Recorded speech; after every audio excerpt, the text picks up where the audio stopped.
ഉത്തര Korean ഭരണാധികാരി Kim Jong ഉന്നും മകൾ Kim ജു ആയുമാണ് ഇപ്പോൾ സമൂഹ മാധ്യമങ്ങളിൽ വൈറലാകുന്നത്. അടുത്തിടെ പുറത്തുവന്ന ചിത്രങ്ങളിൽ തന്റെ പിതാവിനൊപ്പം തോക്കുകൾ പരീക്ഷിക്കുന്ന കിം ജു ആയെയാണ് ലോകം കണ്ടത്. ഒരു ആയുധ നിർമ്മാണശാല സന്ദർശിക്കവേ പിസ്റ്റളും റൈഫിളും ഉപയോഗിച്ച് പരിശീലനം നടത്തുന്ന ജുആയുടെ ദൃശ്യങ്ങൾ അവൾ രാജ്യത്തിന്റെ അടുത്ത ഭരണാധികാരിയാകാൻ ഒരുങ്ങുന്നു എന്നതിന്റെ വ്യക്തമായ സൂചനയായിട്ടാണ് വിലയിരുത്തുന്നത്.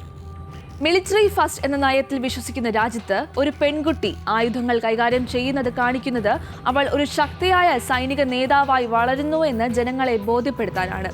പിതാവിനെ പോലെ തന്നെ കറുത്ത ലെതർ ജാക്കറ്റ് ധരിച്ച് ഔദ്യോഗിക ചടങ്ങുകളിൽ പങ്കെടുക്കുന്നത് പെയ്തു വംശാവലിയിലെ അടുത്ത ഭരണാധികാരിയുടെ പദവിയിലേക്കുള്ള അവളുടെ വളർച്ചയെയാണ് സൂചിപ്പിക്കുന്നത്.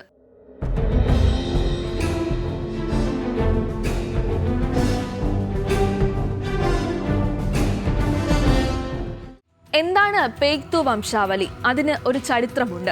ഉത്തര കൊറിയയിലെ കിം കുടുംബത്തെ വിശേഷിപ്പിക്കാൻ ഉപയോഗിക്കുന്ന പേരാണിത്.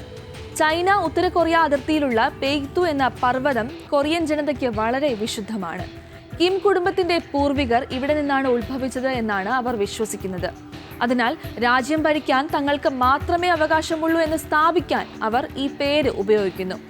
ജുആയെ ചെറുപ്രായത്തിൽ തന്നെ മിസൈൽ വിക്ഷേപണ കേന്ദ്രങ്ങളിലും പാർട്ടി കോൺഗ്രസുകളിലും പങ്കെടുപ്പിക്കുന്നത് ഈ വംശാവലിയുടെ തുടർച്ച ഉറപ്പാക്കാനാണ്.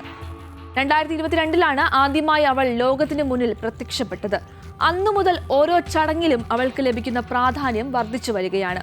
ഉത്തര കൊറിയൻ സമൂഹം പൊതുവെ പുരുഷാധിപത്യ സ്വഭാവമുള്ളതാണെങ്കിലും ജുആയെ ഒരു ശക്തിയായ സ്ത്രീ എന്ന നിലയിൽ അവതരിപ്പിക്കാനാണ് ഭരണകൂടം ശ്രമിക്കുന്നത്. ആയുധങ്ങൾ പരീക്ഷിക്കുന്നതും ഉന്നത ഉദ്യോഗസ്ഥർ അവൾക്ക് ആദരവ് നൽകുന്നതും ഈ ലക്ഷ്യത്തിന്റെ ഭാഗമാണ്. കിം ജോങ് ഉന്നിന് ശേഷം ഉത്തര കൊറിയയെ നയിക്കാൻ ഒരു സ്ത്രീ ഭരണാധികാരി വരുമോ എന്ന ചോദ്യത്തിന് അതെ എന്ന ഉത്തരമാണ് ഓരോ പുതിയ ചിത്രങ്ങളും നൽകുന്നത്.